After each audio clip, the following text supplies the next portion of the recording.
for collecting treasures and smiting skeletons. That's right, it's Warhammer Quest Lost Relics from Games Workshop.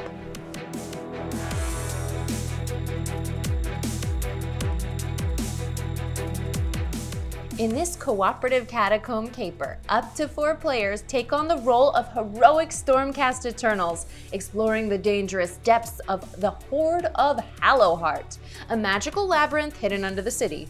Through a series of adventures, players will fight hostile creatures, collect treasures, and unlock their destiny to thwart the forces of chaos and destruction. Setup begins with adventure selection. Starting on page 16 of the rules, players will find a collection of adventures in ascending order of difficulty. Adventures can be played in any old order, but if you follow them sequentially, they will tell the story of the heroes and their quest to vanquish evil within the Hoard of Hallowheart.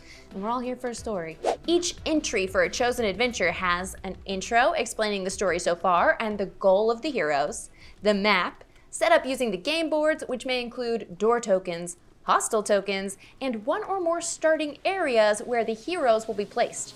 A list of hostiles in the adventure, place the associated hostile cards near the game board and add their tokens to the map as listed, and rules for the adventure phase, destiny tokens, and more.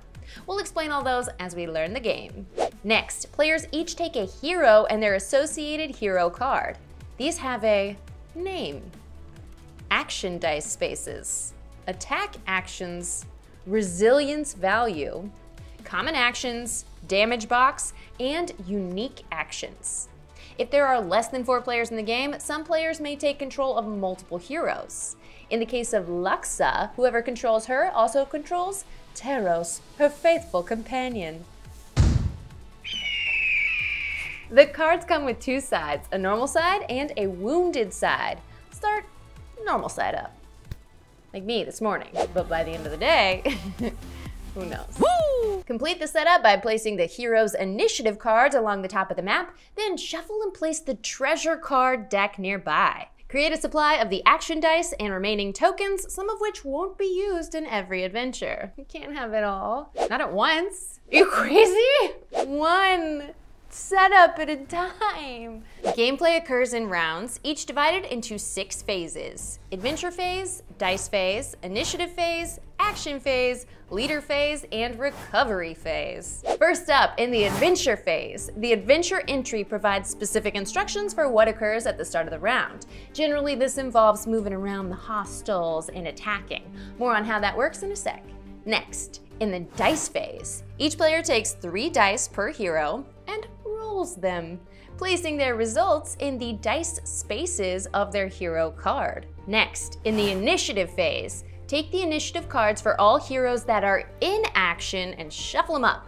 Then place them in a row face up near the map. This is the turn order for the heroes in the upcoming action phase. Here, starting with the hero on the leftmost space of the initiative row, players take turns using up to 3 of their action dice results to complete actions. 1 die per 1 action. Let's look at some of these action options. This action allows a hero to move into an adjacent area up to 2 times. Areas are considered adjacent if they have sides that touch or if they have an open door between them. Areas also have limits, which is the maximum number of heroes and/or hostiles that can fit inside at once. If a hero would exceed this number when moving in, then they cannot enter. Additionally, if the number of hostiles in an area equals or exceeds the number of heroes in that area, the heroes are considered engaged. Rest. This action can only be taken if the hero has no hostiles in their area or any adjacent area. They remove 1 damage token from their hero card. Interact. This action allows a hero to use a device or item or structure on the map, including closed doors that could become open doors. The adventure entries will explain any interactable items during setup. Attack. These actions come from either the hero card or a weapon treasure card and come in 2 types, melee and ranged.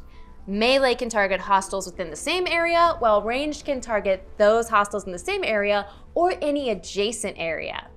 The attack deals damage as listed on the left side of the slash on the damage column. If the damage exceeds a hostile's resilience value, they are slain and removed from the map. If the hostile takes just some damage towards its resilience value but does not equal it, the token is flipped to its wounded side. If it's already wounded and takes damage again, then it is slain and removed from the map. This means any 2 attack actions can slay a minion. If the hostile is a leader though, they track damage a little differently with tokens on their card instead. If this running total exceeds their resilience value, then they are removed from the map. Note that some attacks are area attacks and have this symbol, which means their damage applies to all combatants in the same area as the target, even fellow heroes. Most actions have a number with a plus in the parentheses after it. This is the target number for inspired actions, which are triggered when a player uses a die with that value or more to trigger that action.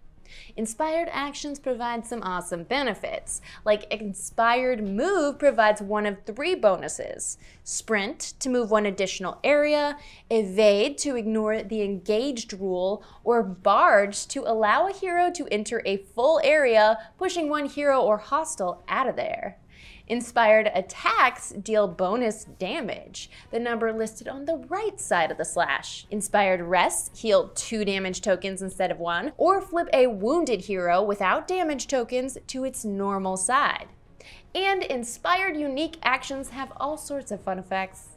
After each action is resolved, there is then a reaction step, where a hostile may respond to a hero's action. Since hostiles don't have initiative cards, this is the only time they get to act outside of the adventure phase or the leader phase. In this step, the hero chooses 1 hostile in the same area or an adjacent area, a leader if possible, otherwise a hostile in the same area before an adjacent area. That hostile performs up to 3 actions in the order listed on their card, including Move, treating all closed doors as open, Attack, Retreat, and Execute. Execute is only a move that hostiles can do, and this means that they get to target the hero with the most damage tokens. The player who acted last chooses which hero the hostile targets in any of these steps. Reactions may be skipped when instructed. When taking damage, heroes use damage tokens collected on their hero card. If the number of tokens ever equals or exceeds their resilience rating, they are flipped to their wounded side and all the tokens are removed. If they again equal or exceed their resilience rating and they're already on their wounded side, they are out of action and removed from the map. They can be recovered though, later during the recovery phase. If a hero chooses not to use all 3 of their actions, they can end their turn immediately before acting or after any used action. When they do so, they change each of their remaining action dice to the 1 side, but the hostiles still get a reaction. So, after all heroes have completed their action turn, the action phase ends. Next, in the leader phase, any hostile leaders take the leader action listed on their card. If more than 1 leader is on the map, the player who went first in initiative order decides the order those are resolved in. Finally, in the recovery phase, if 1 or more heroes are adjacent to a haven area marked on the adventure map, an out-of-action hero can be placed here, and their hero card is restored to its unwounded side. I think they were just like dragging their friend's unconscious body along and then threw it on some like healing altar. Some other cool concepts from the catacombs. Action chains. When resolving an action die, if the result is a 1, an action chain may begin immediately after the action is resolved, but before the reaction, a hero, the same or a new hero, can resolve another action using a 2 result.